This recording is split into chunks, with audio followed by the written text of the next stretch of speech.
நம்ம ராசிக்கு எல்லாமே பிளான் பண்ணி நடந்தால் அது நமக்கே நம்ப முடியாதுல்ல. கிரகங்களின் அமைப்பு அப்படி. அதுக்கேற்ற மாதிரி தான் போன சண்டே ஃப்ரெண்ட்ஸ் பாட்லக்குன்னு தூங்கிட்டு இருந்த கிரில்லை எழுப்ப grilled chicken and paneer tikka எடுத்துகிட்டு வரேன்னு சொல்லியாச்சு.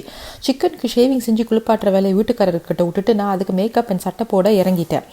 மேக்கப் போட்ட சிக்கனை மிக்ஸ் பண்ணுங்கன்னு சொன்னால் அந்த மனுஷன் தாய் மசாஜ் கணக்கால் சிக்கன் தையை மசாஜ் பண்ணிட்டு இருந்தாரு.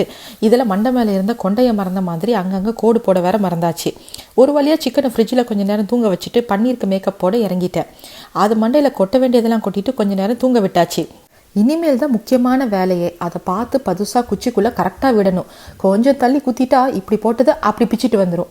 ஒரு பக்கம் கிரில்லில் இருந்து கமகமன்னு வாசம் வர, இன்னொரு பக்கம் அதுக்கு சைட் டிஷ் என்னோட ஸ்பெஷல் டிப்பை பண்ண இறங்கிட்டேன்.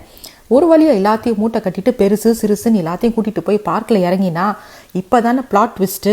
வெதர் ரிப்போர்ட்லேயே இல்லாத புயல் அப்போ தான் வந்து மழை பிச்சுக்குச்சு. இருந்தாலும் நம்ம விட மாட்டோம்ல. ஃப்ரெண்ட்ஸை மொத்தமாக கடத்திட்டு வந்து நம்ம வீட்டுக்கு வந்தாச்சு. இட்லி சட்னி, பாவ் பாஜி, சிக்கன் பிரியாணி, குழம்பு, அப்படி இப்படின்னு எல்லா டிஷ்ஷஸும் டாப் டக்கராக இருந்துச்சு. அதுவும் அந்த ரோஸ் மில்க் கேக்கோட டேஸ்ட்டு நாக்கையே குத்தகை எடுத்து குடியிருக்குதுன்னா பாருங்களேன். பார்க்காக இருந்தால் என்ன, வீடாக இருந்தால் என்ன, தட்டில் சோறும் சுற்றி 4 ஃப்ரெண்ட்ஸும் இருந்தால் அதோட வைபே தனி தான். நான் சொல்கிறது சரிதானே?